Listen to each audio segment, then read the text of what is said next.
Welcome to the channel guys. आज हम लोग बात करेंगे एससीओ समिट को लेके जो कि इस साल हो रहा है कजाकिस्तान में।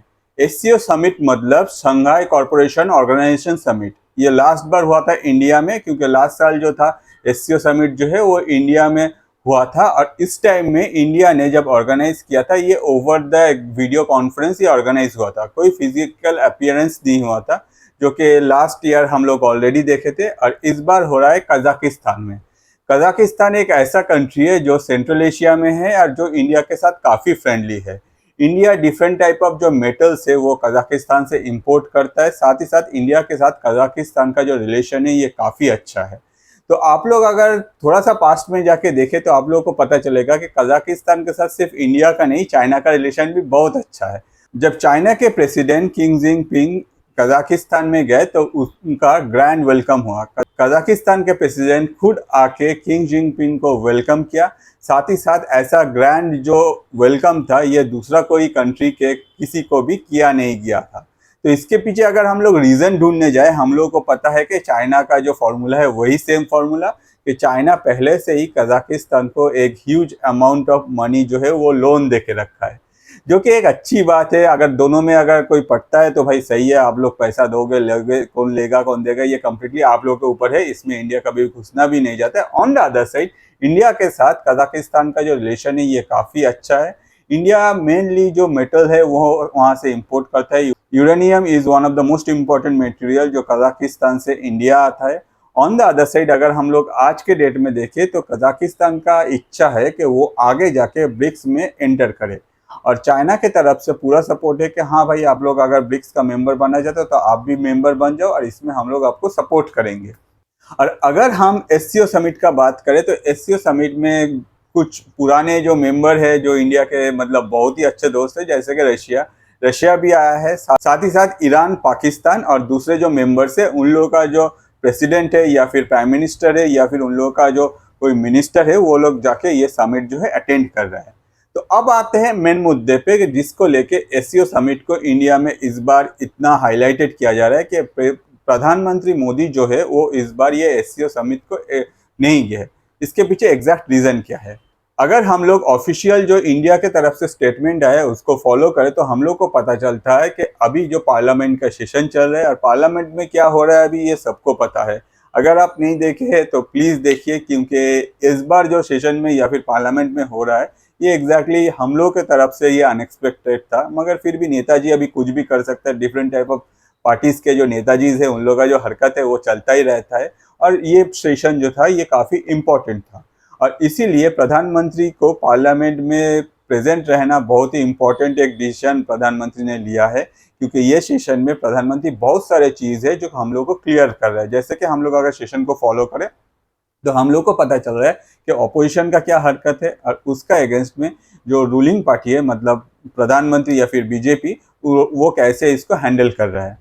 ऑन द अदर साइड अगर हम लोग एससीओ समिट को देखें, वहाँ हम लोग के तरफ से हम लोग का जो फॉरेन मिनिस्टर डॉक्टर जयशंकर है वो गए हैं, और वो जाके इस बार जो स्टेटमेंट दिया है उस स्टेटमेंट से दुनिया में हर जगह हल्ला मच गया। रशिया के जो फॉरेन मिनिस्टर है सर्गेई लावरोव के साथ डॉक्टर जयशंकर मिला और डॉक्टर जयशंकर उनके साथ बात किया रिगार्डिंग जो इंडियन रशिया में जाके एज ए सोल्जर लड़ रहे हैं। आप बोलेंगे मतलब, अगर आपको पता नहीं तो मैं आपको बोलना चाहूँगा कि इंडिया से बहुत कोई है जो रशिया में गया था काम करने के लिए। जैसे कि इंडिया से डिफरेंट टाइप ऑफ लेबर्स जो है ये डिफरेंट कंट्रीज जाता है जिन लोगों को इंडिया में काम नहीं मिलता। तो इंडिया से ऐसे एक अच्छा पॉपुलेशन है, राउंड अबाउट 200 जो है वो अभी भी प्रेजेंट है रशिया में expected. On the other side कहाँ जा रहा है कि इन लोग जब गए थे रशिया में बहुत साल पहले कि इन लोग वहाँ जाके काम करेगा और वहाँ से अर्न करेगा।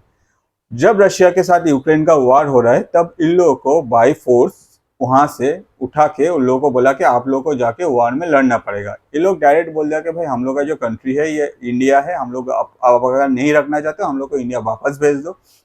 ऑन द अदर साइड हम लोग क्यों लड़े? मगर रशिया ने कोई बात नहीं सुना। रशिया ने अपने तरफ से जो इंडियन से उन लोगों को बोला कि आप जाओ वार फ्रंट में और वार फ्रंट में जाके आप लड़ो।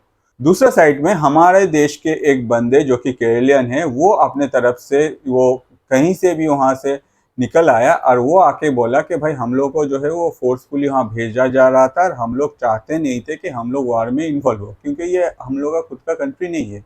मगर रशियन गवर्नमेंट की तरफ से ऐसे बहुत सारे इंडियंस राउंड अबाउट 200 जो कि अभी भी रशिया में है, वो लोगों को यूक्रेन के जो वार फ्रंट है वहाँ भेजा गया है।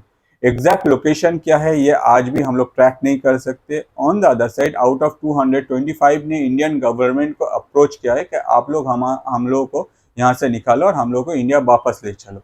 तो इसको लेकर जयशंकर जी जो है वो काफ़ी एक्टिव थे, वो रशिया के फॉरेन मिनिस्टर के साथ बात किया और इंडिया ने पहले ही रशिया को अप्रोच किया था regarding this matter.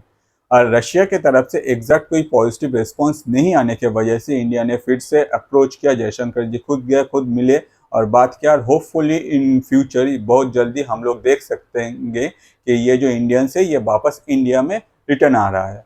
On the other side अगर आप ये जो घटना है इसको कंपेयर करें इंडिया रशिया के रिलेशन में, जो लॉन्ग टर्म रिलेशन रशिया के साथ चल रहा है उसमें हम लोग देख सकते हैं कि ये जो मतलब इंसिडेंट है ये कुछ ज़्यादा जो रिलेशन है उसमें इफेक्ट नहीं लाएगा, क्योंकि बहुत जल्दी हम लोग के PM Shri Narendra Modi ji Russia visit करने वाले हैं। बहुत साल से मोदी जी ने रशिया विजिट नहीं किया था और एक टाइम में तय हुआ था कि एक बार रशिया के जो प्रेसिडेंट है पुतिन वो इंडिया आएगा, दूसरा साल में इंडिया के जो पीएम रहेंगे वो जाएंगे रशिया। मगर ये जो सिलसिला था, एक तो कोविड के वजह से ऊपर से जो वार स्टार्ट हो गया रशिया के साथ और जो वेस्टर्न कंट्रीज है सबका ही इफेक्ट मिला के ये जो सिलसिला था ये हुआ नहीं आगे जाके। तो इस बार जो है इस बार बहुत जल्दी हम लोग के पीएम जो है वो रशिया में विजिट करने वाले हैं पुतिन को। और इससे पूरा वर्ल्ड में एक मैसेज क्लियर हो जाता है कि भाई कुछ भी हो सकता है कुछ इंसिडेंट हुआ है जो रशिया और इंडिया के बीच में एग्जैक्ट क्लियर नहीं हो रहा है। ऑन द अदर साइड अगर हम लोग लॉन्ग टर्म में देखें तो मोदी जी जो है वो खुद जाके विजिट कर रहे हैं और होपफुली डिफरेंट टॉपिक में बात होगा। प्रेजेंटली एक खबर सुनने को मिल रहा है, खबर जो है वो इंडियन गवर्नमेंट के तरफ से अभी भी वेरीफाई नहीं किया गया है। खबर यही है कि रशिया से जो कोयला है, जो कोल है, वो इंडिया आया है थ्रू जो कॉरिडोर है उससे। मतलब पहले जो आता था कि शिप से, वो पूरा शिप से नहीं, वो वाया रेलवे वाया शिप मिला के कॉरिडोर जो इंडिया ने प्लान किया था उससे इंडिया में ये कोयला आया है और इंडिया में ये कोयला यूज हो रहा है। तो ये जो है इसमें पहले अगर हम लोग देखते हैं, अगर शिप में जब आता था उस टाइम में राउंड अबाउट 45 डेज का ड्यूरेशन लगता था, उससे थोड़ा सा कम ज़्यादा भी हो सकता है। मगर अगर ट्रेन में आता है या फिर ये जो कॉरिडोर है इसको यूज़ किया जाता है तो ये जो ड्यूरेशन है ये घट के 20 से 25 डेज के बीच में हो जा रहा है। तो आप समझ ही सकते हैं कि ये बहुत एक बड़ा न्यूज़ है। आगे जब इंडियन गवर्नमेंट अपने तरफ से ये क्लियर कर देगा तो वेस्टर्न मीडिया जो है इसके पीछे पड़ जाएंगे। ऑन द अदर साइड अगर हम लोग देखें तो रशिया में नरेंद्र मोदी का जो वेलकम करने के लिए रशिया पूरा रेडी है और बहुत सारे टॉपिक में, इट्स लाइक अनलिमिटेड टॉपिक में रशिया के साथ इंडिया का डिस्कशन होगा, जिसमें होपफुली ये जो टॉपिक है इंडियंस जो वार फ्रंट में है उसको लेके भी बात किया जाएगा। और हो सकता है कि रशिया जो है ये सिर्फ 200 इंडियंस के आसपास है, उन लोगों को वार फ्रंट से वापस लाके इंडिया भेज दे, क्योंकि रशिया ये छोटा मोटा चीज़ में अपना नाम खराब करना नहीं चाहेगा पूरा दुनिया में। तो इससे पता चलता है कि आगे जाके इंडिया रशिया का जो रिलेशन है ये एक नया मोड़ लेने वाला है। जैसे ही नरेंद्र मोदी जी विजिट करते हैं और जो जो वहाँ एग्रीमेंट साइन होने वाला है या फिर जो जो चीज़ में इंडिया आगे रशिया के साथ काम करेगा वो क्लियर हो जाएगा हम लोग के लिए। अगर ये हो जाता है तो ये बहुत अच्छा है और होपफुली एक्सपेक्ट कर सकते हैं कि इस बार एससीओ समिट में कुछ पॉजिटिव रिजल्ट निकले, जिससे आगे जाके जो कंट्रीज है उन लोगों का डेवलपमेंट हो।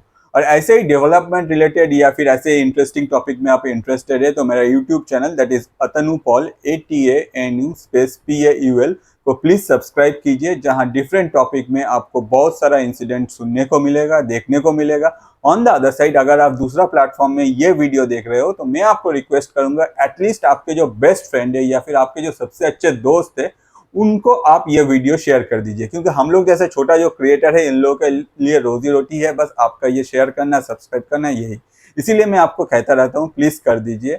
आज के लिए इतना ही। ऐसे इंटरेस्टिंग टॉपिक में मैं दूसरा वीडियो लाता रहूँगा। Thank you.